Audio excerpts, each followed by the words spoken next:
यस्य शुशोभते शशिधरः चित्ते सदा राघवो जिह्वायां सुविराजते भगवती विद्याप्रदा भारती।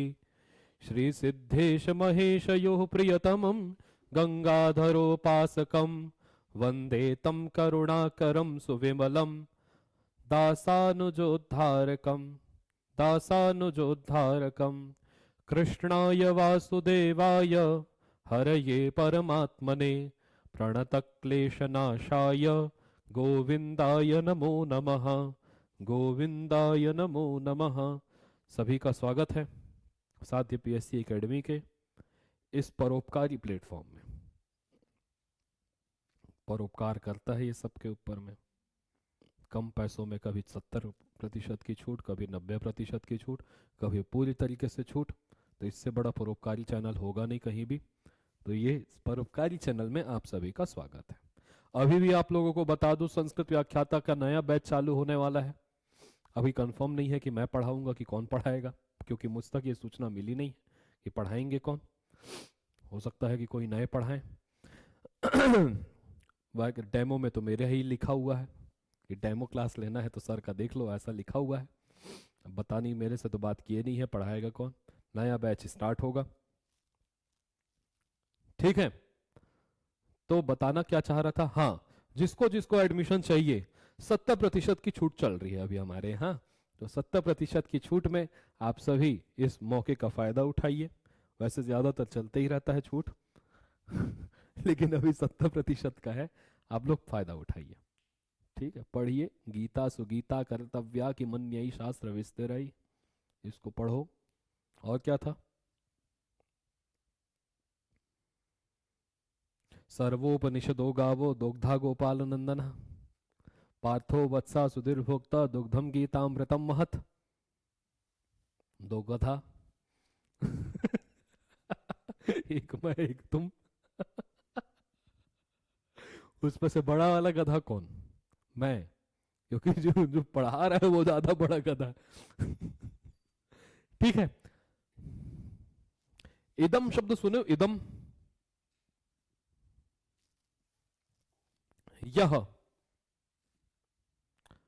और यह दोनों, यह सब। तो अयम, इमऊ, इमे, ठीक है ना। अयम, अयम मतलब यह, इमऊ,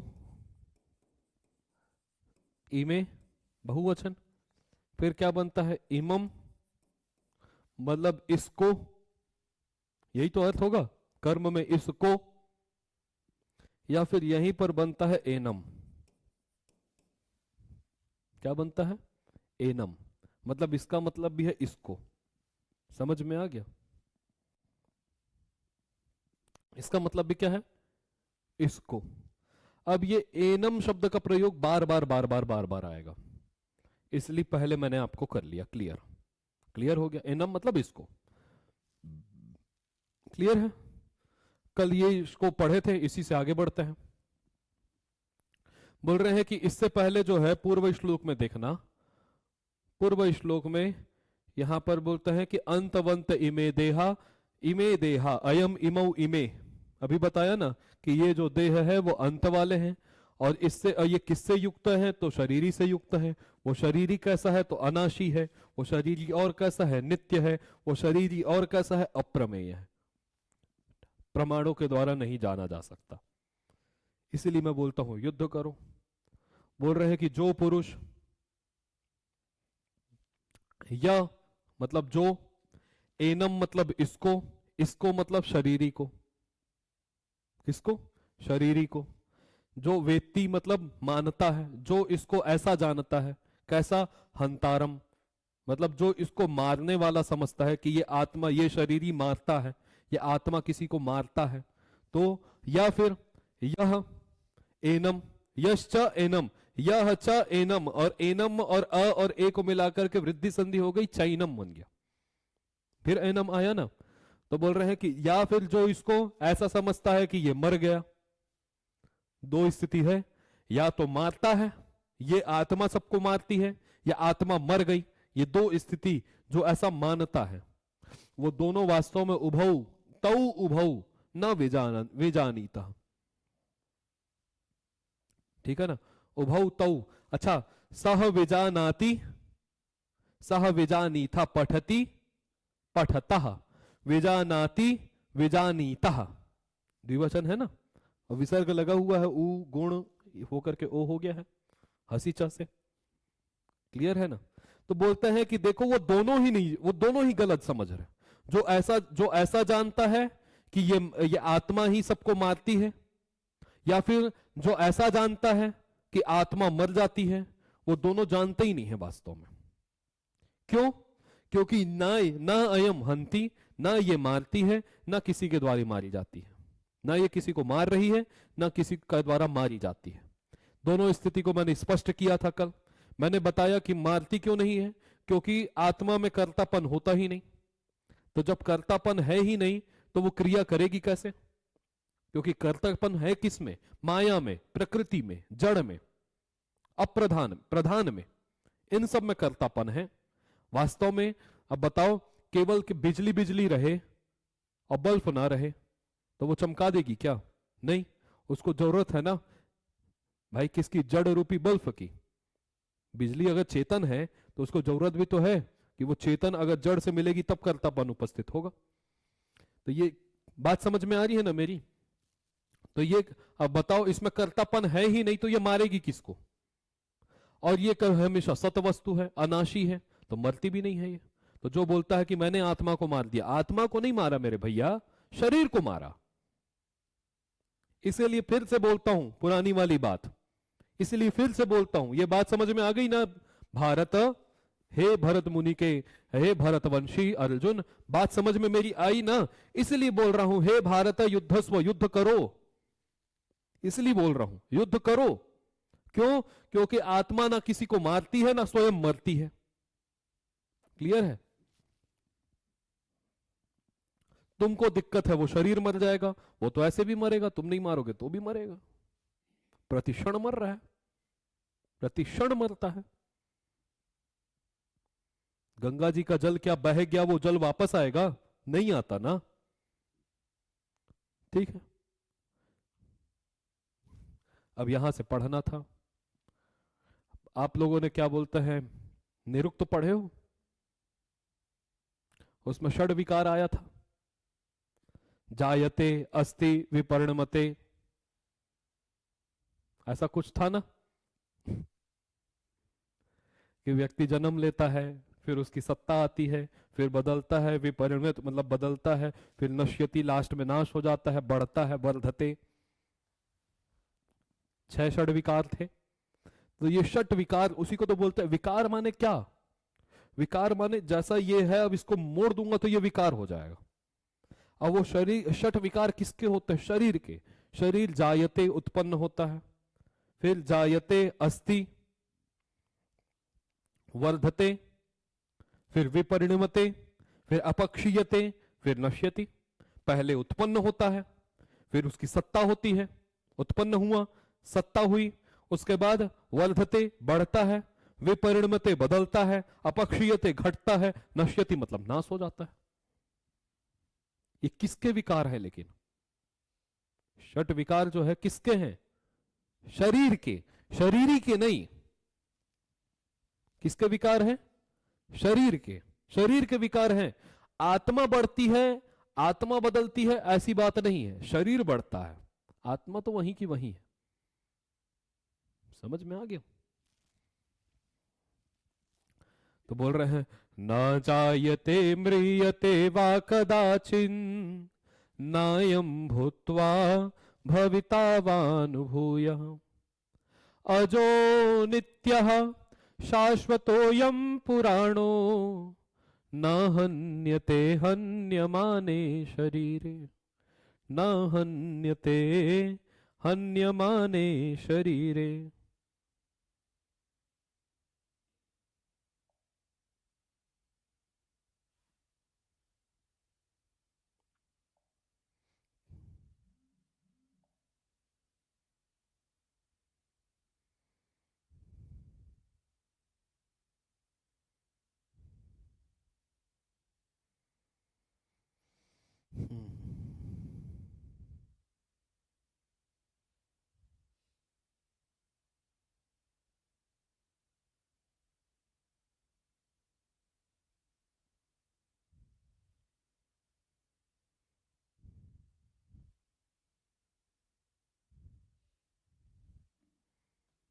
2 मिनट रुकना।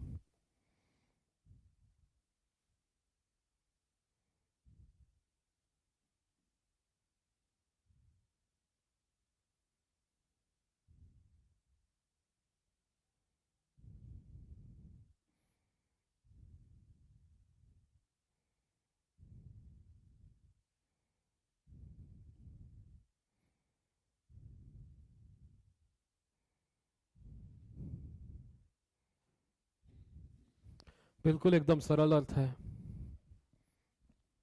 अब एक एक को देखना। 72 श्लोक है इसलिए मैं ज्यादा व्याख्या करूंगा नहीं, ठीक है ना। 72 श्लोक है, 72 श्लोक तक प्रिय है, तो भी मेरे को जहां पे लगेगा। हे राम, ठीक है। बोल रहे हैं कि देखो अभी बात किसकी हो रही थी पिछले श्लोक में? शरीर की बात हो रही थी, ठीक है ना। पिछले श्लोक में किसकी बात हो रही थी?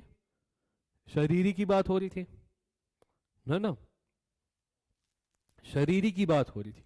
किसकी बात हो रही थी? आत्मा की बात हो रही थी। तो बोल रहे हैं कि न जायते, ना ही वो उत्पन्न होता है। बात समझ में आ रही है? ना ही वो उत्पन्न होता है। कौन? शरीरी, आत्मा। न मरियते, और विकल्प के लिए वाह लगा दी है। ना ही मरता है, ना ही जन्म लेता है। बात क्लियर है? क्लियर है? तो ये कदाचित को आगे जोड़ लेना। कदाचित मतलब कभी, कभी ना जन्म लेता है, कभी ना मरता है। समझ में आ गया? कौन? तो बोले अयम। अयम मतलब यह कौन? आत्मा। अयम कदाचित अयम ना जायते ना मृयते। यह कभी ना जन्म लेता है, ना कभी मरता है। तो अयम से किसको पकड़ेंगे? आत्मा को। क्यों पकड़ेंगे? प्रसंग उसी का चल रहा था, इसीलिए पकड़ेंगे। पिछली श्लोक में बात आत्मा की चल रही थी, शरीर की। बात समझ में आ गई? ठीक है। अच्छा, ऐसा नहीं है, याद रखना। बोल रहे हैं कि नायम भूत्वा भविता वान भूया। अब यहां पर याद रखना, भविता कहां बनता है? अगर बता दो कि 100 रुपए दूंगा आज, गारंटी अब भी दूंगा। अब मैं पढ़ाया हूं इसको।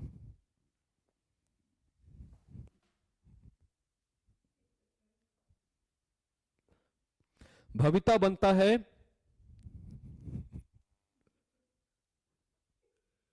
लुट लकार के प्रथम पुरुष के एक वचन में। भविता, भवितारव, भवितारह बनता है।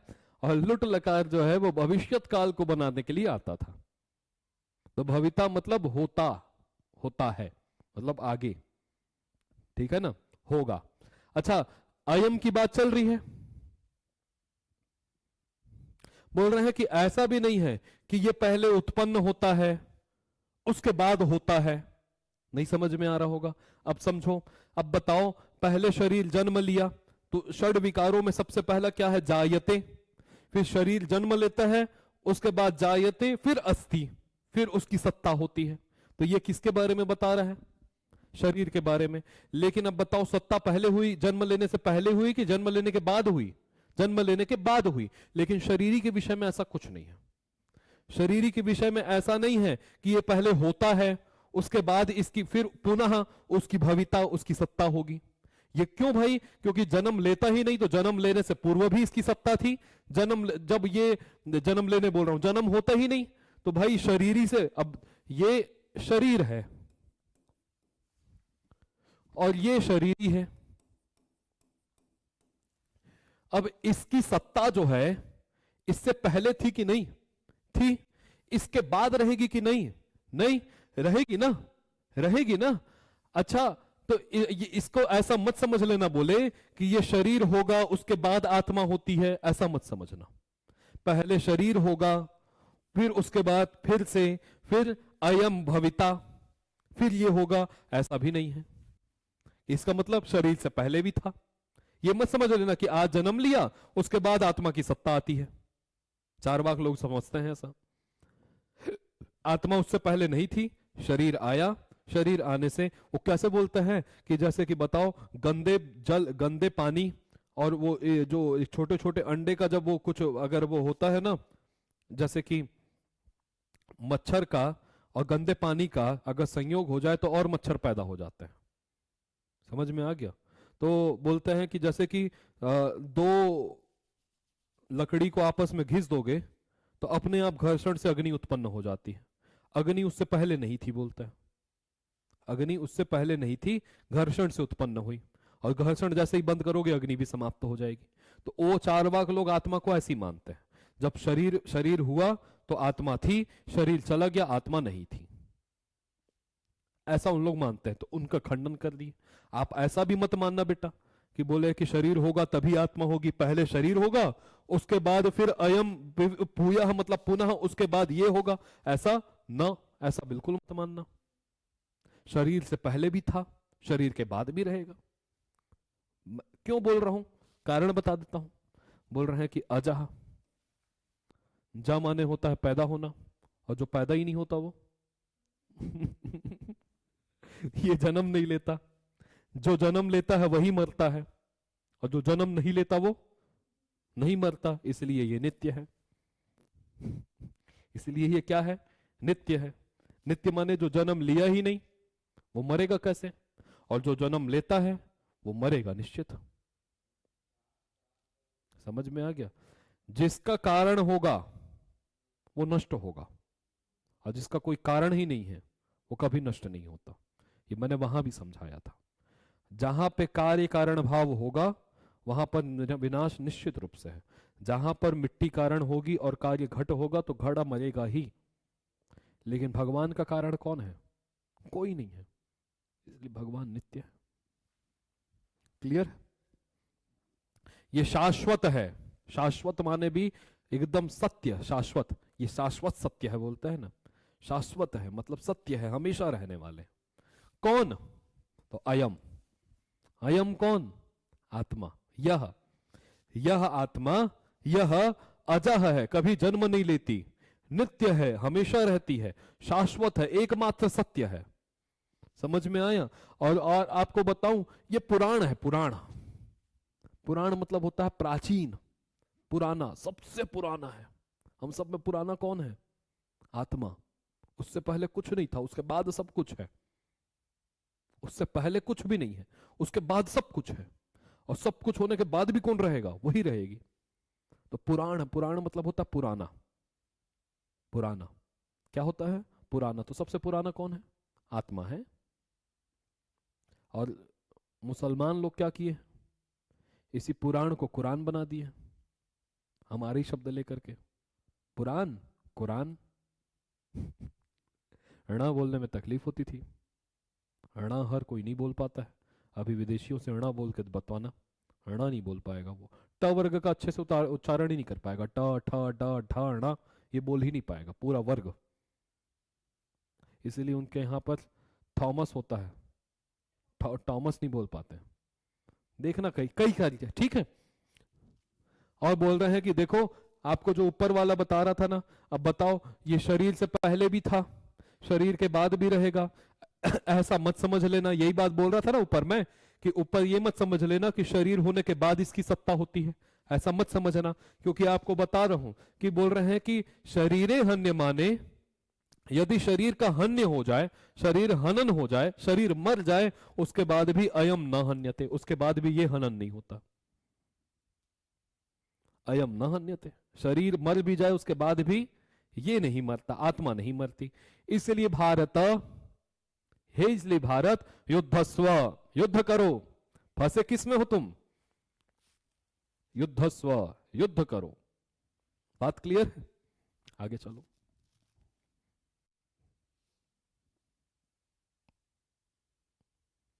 अच्छा, जो व्यक्ति, अब यहां पर वेदा विनाशिनम नित्यम या एनमजमव्ययम कथम स पुरुषः पार्थ कम घातयति हंतिकम। समझ में आ रहा है? संबोधन क्या है? पार्थ, हे पार्थ। लेकिन दूसरे वाक्य का संबोधन है, वहीं पे बताऊंगा, पहले वाक्य का समझो। बोल रहे हैं कि वेद, वेद धातु किस अर्थ में आती है? कल ही तो बताया था जी।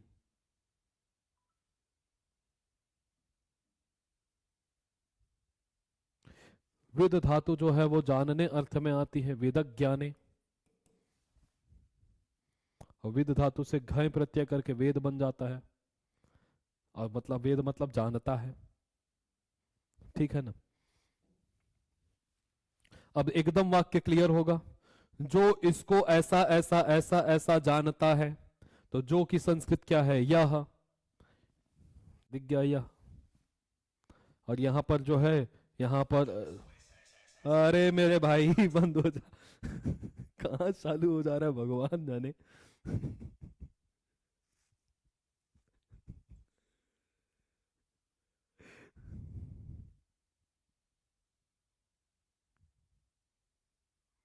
ये सुनता कहां से समझ नहीं आ रहा है मेरे को। क्लियर है। तो बोल रहे हैं कि देखो, यह शब्द था ना, यह रू कर दिए, रू को र कर दिए। अब यहां पर देखो, अतो रप्लुतात अप्लुते, इधर अ है, ठीक है ना।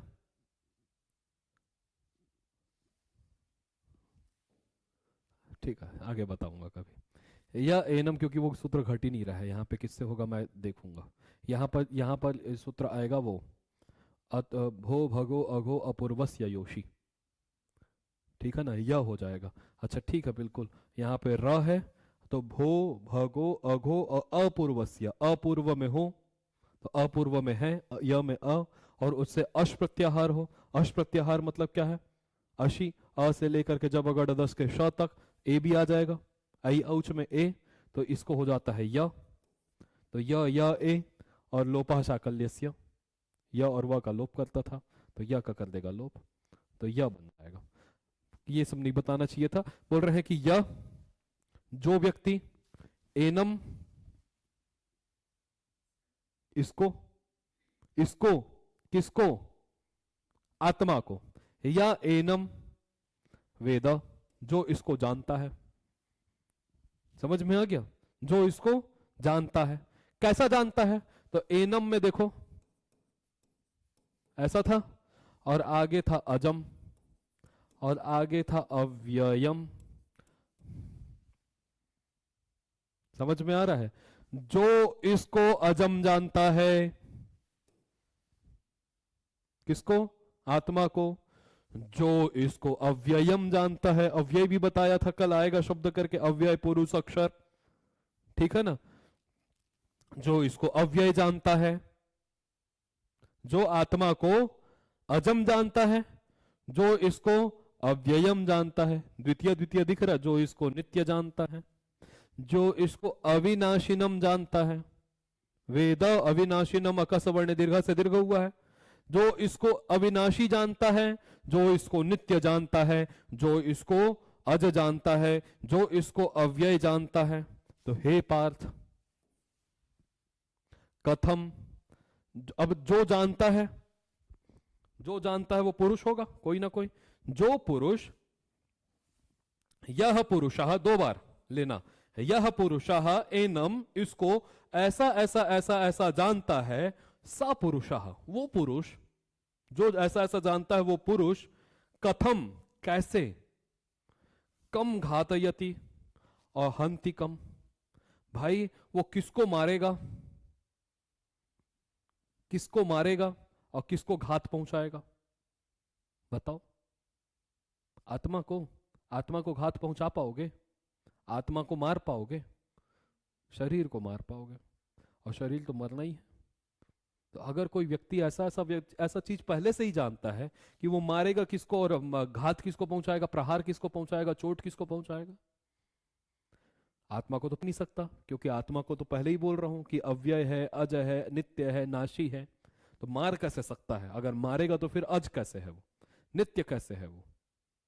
और शरीर, शरीर को मारूंगा बोलोगे तो वो शरीर तो वैसे भी मरेगा, तू नहीं मारेगा तो कोई और मारेगा, अपने आप मरेगा, लेकिन मरेगा तो सही। बताओ किसको मारता है किसको। अब तुम ये विवेकी पुरुष के बारे में बताया गया, इसलिए फिर बोलता हूं क्या, युद्धस्व, युद्ध करो। बात समझ में आ रही मेरी, आगे देखो। लौकिक उदाहरण, वसांसि जीर्णानि यथा विहाय नवानि गृह्णाति नरोपराणि तथा शरीराणि विहाय जीर्णानि यन्यानि संयाति नवानि देहि। लौकिक उदाहरण दे रहे हैं भगवान।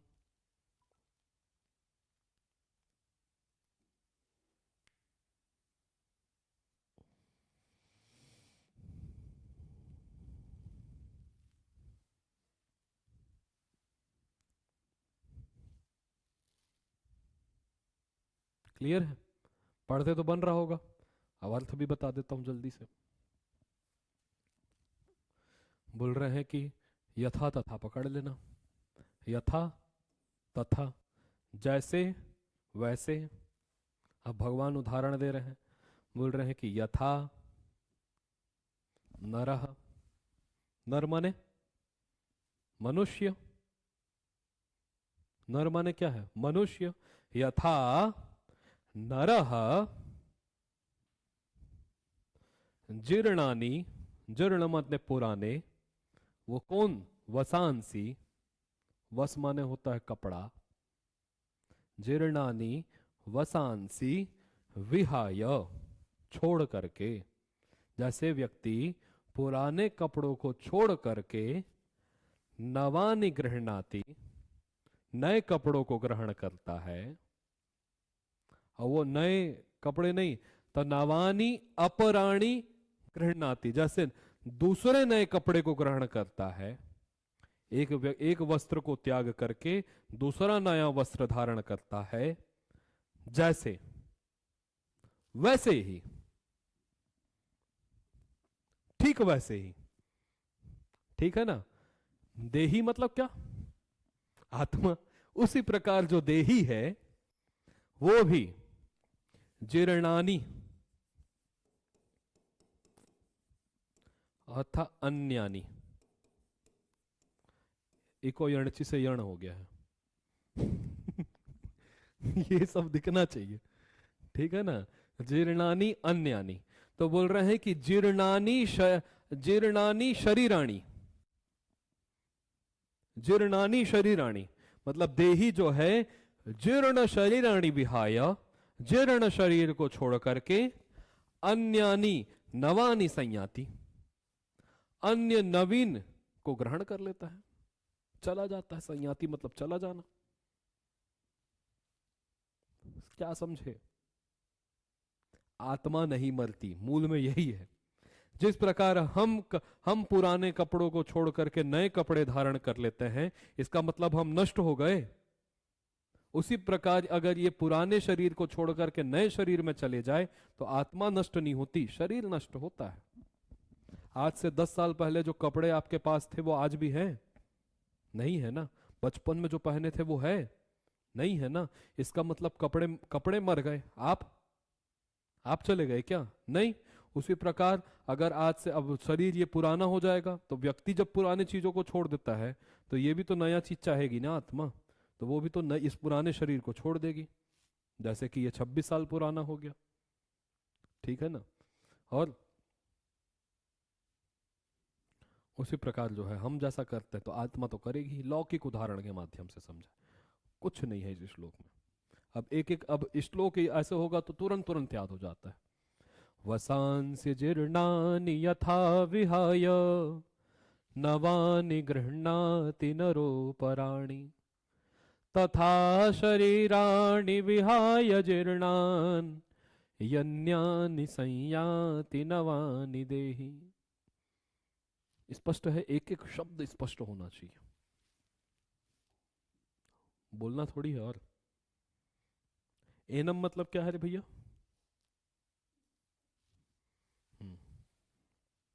या इसको जिसको नहीं। और ना एनम, ना और एनम, इसको नहीं जिसको नहीं। हाँ, तो संधि क्या हो जाएगी? ना और एनम बना है, देखो। अब तेरे मस्त मस्त दो नैन वाला मत ले लेना इसको, ठीक है ना। बात क्लियर है? हमारी आत्मा कितने शरीर धारण किए होंगे, ये आपके कर्म के ऊपर में निर्भर है। जिस दिन आपको जिस दिन आपको ये एहसास हो जाएगा कि मैं ही वो आत्मा, ये जब भेद खत्म हो जाएगा, तब आपके जितने, अच्छा कभी कभी क्या होता है, इस कॉन्सेप्ट को हमको समझ लेना चाहिए। वेदांत सार अगर अंत तक पढ़ाता मैं तो उसमें आता है, मुक्ति दो प्रकार से होती है। एक होती है जीवन मुक्ति और एक होता है विदेह मुक्ति। जीवन से मुक्त हो जाना और देह से मुक्त हो जाना। उदाहरण के लिए अगर किसी संत को यदि अभी ले लो जो अभी जीवित है और उसको ब्रह्म ज्ञान हो गया, अब वो समझ गया कि मैं ही सच्चिदानंद हूं, इस भूल में है, तो फिर प्रश्न होता है कि अब तक जीवित क्यों है, फिर आत्मा में मिल जाना चाहिए। इसलिए क्योंकि हमारा कर्म ही क्या करता है, कर्म से ही पुण्य और पाप होते हैं। और उसी पुण्य, अच्छा याद रखना, पुण्य और पाप को आत्मा नहीं भोगता, शरीर भोगता है, इसलिए शरीर में आना पड़ता है। आत्मा नहीं भोगता, तो उसको हमको आना पड़ता है। जब तक पुण्य और पाप बने रहेंगे तब तक शरीर मिलता रहेगा। समझ में आ गया? अब जिस दिन आपको पता चल गया कि ये सत है ये असत है, उस दिन से आपने क्या किया, आपने पाप कर्म को करना बंद किया। लेकिन जो पहले से बचा है बैलेंस आपका पुराना वाला, उसको भोगने के लिए तो शरीर चाहिए ना। तो यही जो है, अभी शरीर है तो पुराने कर्म को भोग रहा है, उसके और कर्म के पाप पुण्य नहीं बन रहे। अच्छा, केवल पाप से शरीर धारण करना पड़ता हो ऐसा नहीं, पुण्य से भी शरीर धारण करना पड़ता है।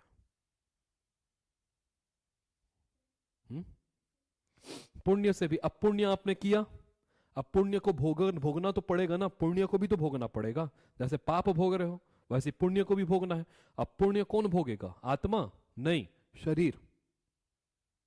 शरीर ही पाप भोगता है, शरीर ही पुण्य भोगता है। जिस दिन से, अच्छा ये शरीर पाप पुण्य हो को क्यों रहा है, कर्म कर रहे हो इसलिए। कर्म, जिस दिन जीवन मुक्ति हो गई, आज उदाहरण के लिए प्रेमानंद महाराज को ले लो, मान के चलो कि उनकी आज जीवन मुक्ति हो गई है। जीवन मुक्ति का मतलब उनको सत असत का ज्ञान है, तो उनके अब कर्म गिनाएंगे नहीं। अब वो जितने भी कर्म कर रहे हैं वो कुछ नहीं गिना जाएगा। जब कर्म गिने ही नहीं जा रहे तो पाप पुण्य कुछ होगा ही नहीं। समझ में? इसीलिए आप लोग याद रखना कि पूजा पाठ कराते समय भी ना, हम लोग लास्ट में क्या बोलते हैं, बोल रहे हैं कि देखो, हम लोग बोलते हैं कि जितना भी मैं बोल रहे हैं, जितना भी सांब सदा शिवाय न शांद शिवाय सांब सदा शिवार्पणमस्तु, सांब सदा शिव के लिए अर्पित है ये, है ना।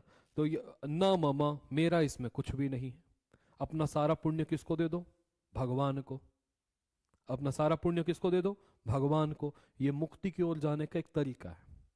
अपना पुण्य अपने पास मत रखो, भगवान को अर्पित कर दो। दुर्गा सप्तशती का पाठ किए, पुण्य को अर्पित कर दो। यदि पुण्य को रख लोगे तो फिर जन्म लेना पड़ेगा, भोगना तो पड़ना है। और पाप को नष्ट करो, पाप को भगवान को क्यों दोगे, पाप ना हो इसीलिए संध्या इत्यादि का वर्णन है। प्रतिक्षण अभी जो पाप हो रहा है उसका शाम को नष्ट कर लो, शाम को जो पाप हो रहा है उसको सुबह नष्ट कर लो, प्रायश्चित करते रहो।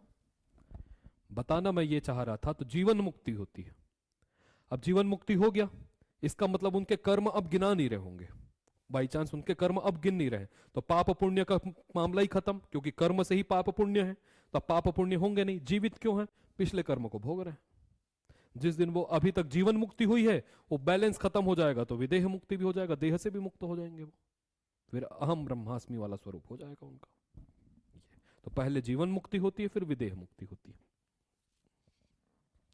अब भगवान, अब बताओ, शबरी मैया ने भगवान के दर्शन किए तो मुक्ति करने के लिए और कुछ शेष रह गया था, फिर भी क्यों जीवित थी?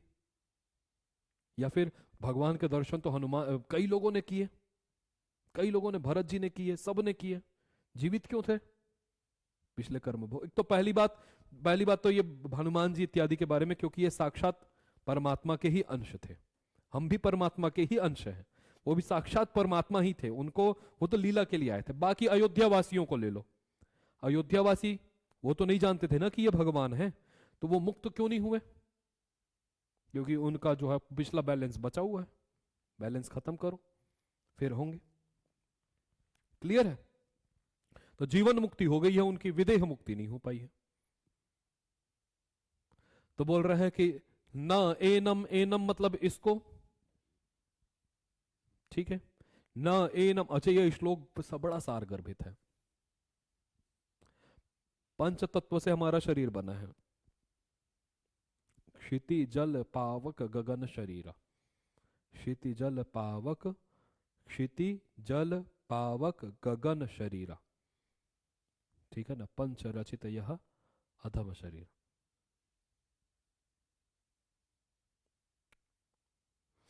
कौन कौन से तत्व है वो?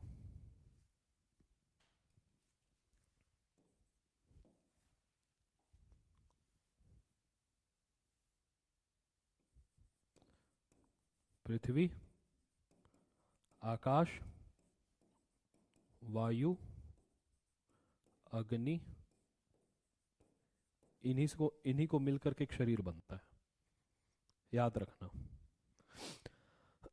अब पृथ्वी क्या है? ये सारी चीजें तो बोल रहे हैं कि पृथ्वी अर्थात शस्त्र, शस्त्र क्या है? पृथ्वी है। तो वो पृथ्वी रूपी जो वो तत्व है, या इसको ऐसे भी धीरे धीरे बता सकते थे कि शस्त्राणी, शस्त्रम शस्त्रे, शस्त्राणी बहुवचन में बना है, और छिदती छिदतः, छिंदती छिंदतः छिंदंती, तो शस्त्राणी न एनम छिंदंती। शस्त्र जो है इसको छिंदन मतलब मार नहीं सकते। किसको? आत्मा को। एनम से किसका होगा? हाँ, तो शस्त्राणी एनम न छिंदंती। पृथ्वी तत्व हो गया, क्लियर है? और अग्नि तत्व को देख लो, पावकः न एनम दहति। अग्नि के लिए एक वचन का प्रयोग किए तो दहति बोल दिए कि पावकः न एनम, न पावक इसको दहन कर सकती है। अग्नि तत्व के लिए बारे में बता दिए। अब बोल रहे हैं कि देखो, क्लेदयंती और आपह था, क्लेदयंती धन आपह, को यणची से यण हो गया, क्लेदयंत्यापो हो गया। तो न न आगे कहीं पर आया है, हाँ देखो, आपह, आप माने जल, जल के बारे में बात कर रहे हैं। आपह, अच्छा मैंने आप शब्दों को बताया था कि हमेशा ये बहुवचन में ही होता है, एक वचन में कभी आता ही नहीं है ये आपह। तो बोल रहे हैं और स्त्रीलिंग होता है हमेशा, ठीक है ना। तो आपह क्या है? आप जो है न एनम, न न एनम है ना, च और जो जल है, और जो जल है न एनम क्लेदयंती, गला सकता है, न जल इसको गला सकता है। बात समझ में आ गई? जल तत्व के बारे में बात हो गया, शेष क्या रह गया? वायु। तो बोल रहे हैं कि मारुतः न एनम शोषयति, न इसको सुखा सकता है। ये सब किसको सुखा सकते हैं, किसको गला सकते हैं? शरीर को। किसको नहीं गला सकते? आत्मा को। किसको नहीं जला सकते? आत्मा को। इसका मतलब जब वो शरीर जलता है तो आत्मा नहीं जलती, शरीर जलता है। वो सुखता, हमारा शरीर सुखता है, आत्मा नहीं सुखती। लेकिन बोलते क्या है? मैं सुख गया रे, मैं कल 75 किलो का होके दिखाऊंगा, सुख के दिखाऊंगा, बोलते हैं कि नहीं? ठीक है, लेकिन वो मैं थोड़ी ना है, शरीर। बात समझ में आ रही है? अब बच क्या गया इसमें?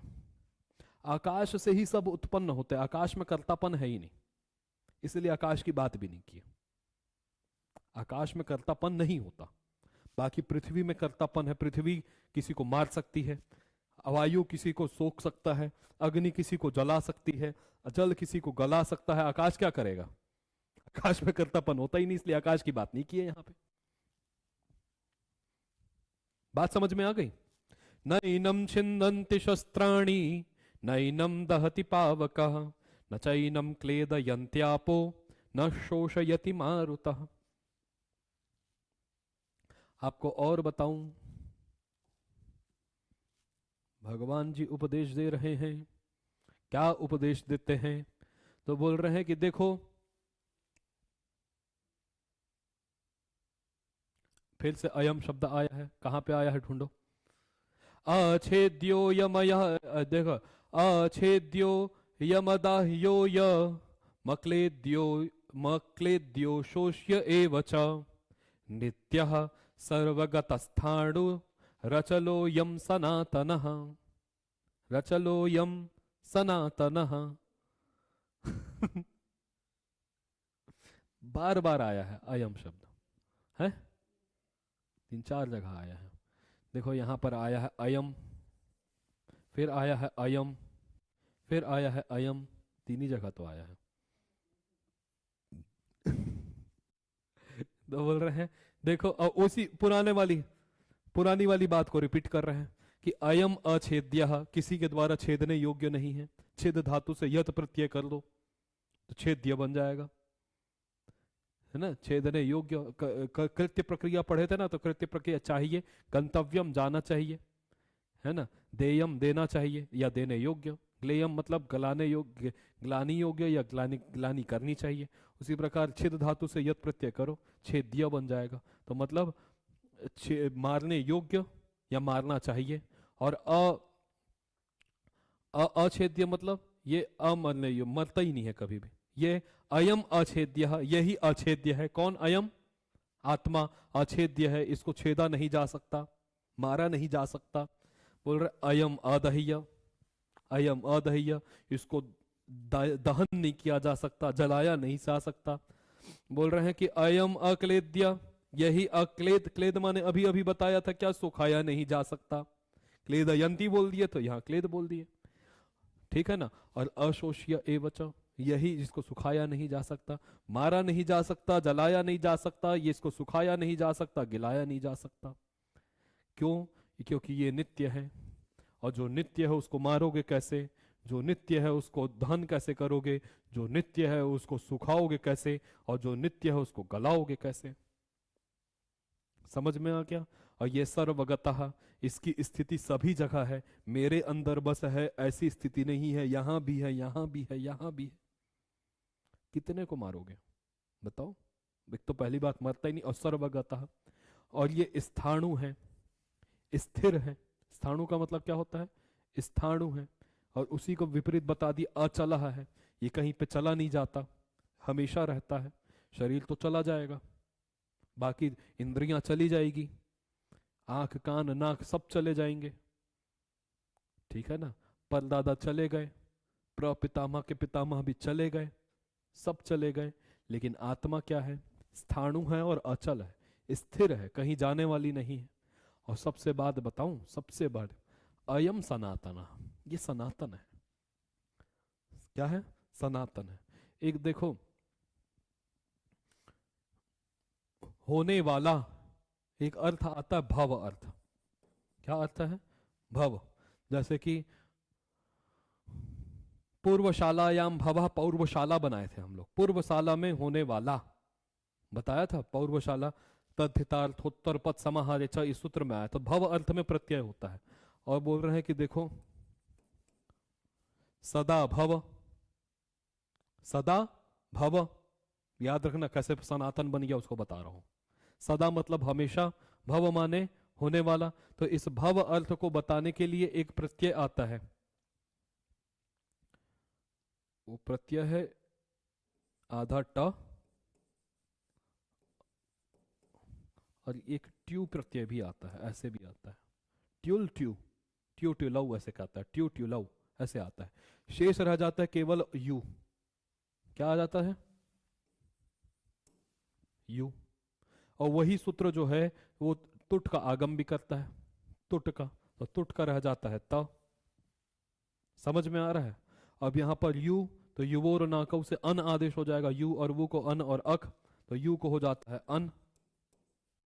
और यहां द को एक सूत्र है, वो द को कर देता है ना, द को क्या कर देता है? ना। तो ये सना बन जाता है, त बन जाता है, और ये त आधा है, इसमें मिला देंगे तो सनातन। अब कोई पूछेगा मैं सनातनी हूं, हम लोग क्या बोलते हैं? मैं सनातनी हूं, बिल्कुल सही बात है। मैं मतलब आत्मा, सनातनी, बिल्कुल सही बात है, सदा होने वाला है। लेकिन आज तक समझ पाए इसको? गर्व से कहो मैं सनातनी हूं, लेकिन समझ नहीं पाता है आदमी, मैं सनातनी हूं, बिल्कुल सही बात है। मैं से शरीर के बारे में तो बोलेगा नहीं, मैं किसका बोधक कराता है? आत्मा का, और वो सनातनी है, सदा होने वाला है। सदा भव इति सनातन। कोई पूछे सनातन का मतलब क्या है, बता देना, इससे पहले नहीं बता सकते थे सनातन का मतलब क्या होता है। अब किसी से पूछोगे ना, किसी भी बड़े बड़े पंडित जी से भी पूछना, सनातन का मतलब क्या है, कि जो कभी, है ना, जो हमेशा रहे, जो नित्य है, वो सनातन है। लेकिन एकदम मन को संतुष्ट करने वाला उत्तर नहीं देंगे। और ऐसा उत्तर दे दोगे कि सनातन, मैं सूत्र भी बता दूंगा कैसे बना है ये सूत्र भी है। वो सूत्र बहुत लंबा चौड़ा है, इसलिए स्मरण में नहीं है, लेकिन मैं पढ़ा हूं इसको। और ये आता कहाँ है ये भी बता दूंगा मैं। ये पूर्व कृदंत में आता है, ये पूर्व कृदंत में आता है, ये लघु सिद्धांत में भी आया है।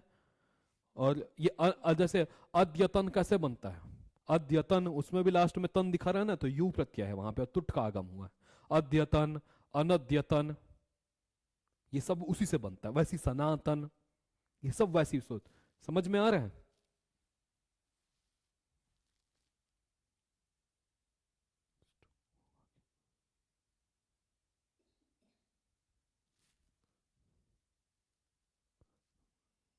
10 है ना, अरे कहाँ से स्टोना स्टो का नियम पढ़ के आओ पहले, यहाँ कहीं नहीं लग रहा। बात समझ में आ गई। सनातन मतलब सदा भव, सदा होने वाला है ये। मैं सनातनी हूं, बिल्कुल सही बोल रहे हो, गलत समझ रहे हो, लेकिन अभी तक आप केवल केवल ऊपर ऊपर जो है वाच्यार्थ में भटक रहे हो, वाच्यार्थ भी गलत समझ के बैठे हो। मैं सनातन हूं। अब बोलता है सनातन को खतरा है। अब बताओ सनातन को कभी खतरा हो सकता है? क्योंकि वो कैसा है, अजा है, वो नित्य है, वो सर्वगत है, अविनाशी है। तो सनातन मतलब ब्रह्म, और मैं ब्रह्म हूं। अहम ब्रह्मास्मि बोलो या अहम सनातनी, बिल्कुल एक बात है।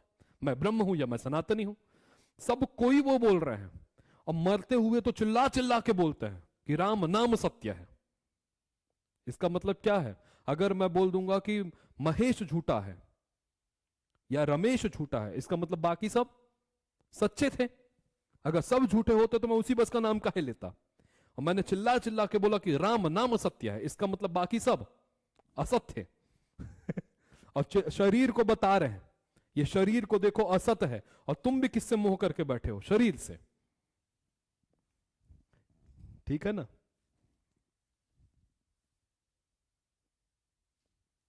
हाँ, सदा से सना हुआ है। ठीक है ना? बस वही सूत्र बस नहीं मिला कि द को न किसने कर दिया, बाकी सब तो रिसर्च करके आया था मैं। द को न किससे हुआ, बस यही मेरे को नहीं पता चला है। इसको पूछूंगा मैं आज किसी से। मेरे ऊपर कृपा यही है कि मेरे पास है लोग जिससे मैं पूछ लेता हूं। तो द को न कौन करेगा, बस यही, बस मेरे मन में बहुत सारे प्रश्न हैं, बताऊंगा आप लोगों को भी।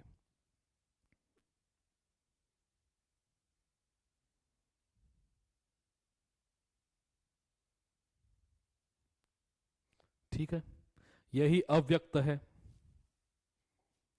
अव्यक्तो यमचिन्त्यो यमविकार्यो यमुच्यते तस्मादेवं विदित्वैनं नानुशोचन्ति मर्हसि।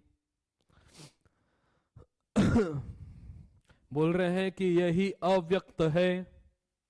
शरीर क्या होता है? अच्छा, ऐसे नहीं समझोगे। मिट्टी है, घड़ा है, घड़ा इसमें अव्यक्त था, अब व्यक्त हो गया। समझ में आ गया? लेकिन ये किसी से व्यक्त हुआ था क्या? नहीं। अब ऐसी आत्मा को समझो, आत्मा अव्यक्त है, शरीर व्यक्त है, और नाश हो, अभी तक व्यक्त है, और उसके बाद एक दिन फिर अव्यक्त हो जाएगी, जब मिल जाएगी तब। अभी घड़ा व्यक्त है, उसके बाद फिर मिट्टी में जिस दिन नाश होगा मिल जाएगा, फिर अव्यक्त बन जाएगा। बात नहीं समझ में आ रही? तो ये अव्यक्त है। कौन? अयम। ये अचिंत्य है, ये चिंतन के द्वारा नहीं जाना जा सकता, ये चिंतन के द्वारा अचिंत्य है। ठीक है ना? और अविकार्यो, ये किसी का कार्य नहीं है, इसको कोई बनाया हो ऐसा भी मत समझना, ये किसी का कार्य नहीं है, अचिंत्य है, अव्यक्त है। बात समझ में आ रही है? इसको ऐसा उच्यते इसको कहा जाता है। इसको क्या क्या कहा जाता है? अचिंत्य कहा जाता है, अव्यक्त कहा जाता है, अविकार्य कहा जाता है। उच्यते, अयम उच्यते। इसलिए मैं बोलता हूं बेटा, तस्मात, एवं, एवं इस कारण, एवं जो ऐसा ऐसा है, एवं विदित्वा, ऐसा जान करके, जो ऐसा ऐसा जान करके, ऐसा किसको? आत्मा को अव्यक्त जान करके, आत्मा को अचिंत्य जान करके, आत्मा को अविकार्य जान करके, ऐसा ऐसा, तस्मात एवं विदित्वा, ऐसा जान करके एनम न अनुशोचंती अर्हसी, इसके लिए शोक नहीं करना चाहिए। अनुशोचंती फिर आया देखो, अनुशोचतुम, अनुशोचितुम, वहां अनुशोचंती पंडिता आया था, यहां पर अनु उपसर्ग पूर्वक सूचित धातु से तो एक तुमुन प्रत्यय होकर के अनुशोचितुम बन गया है। इसके लिए शोक अर्हसी ना, इसके लिए शोक नहीं करना चाहिए। इन सब से बताना क्या चाह रहे हैं? तस्मात युद्धस्व भारत, युद्ध करो।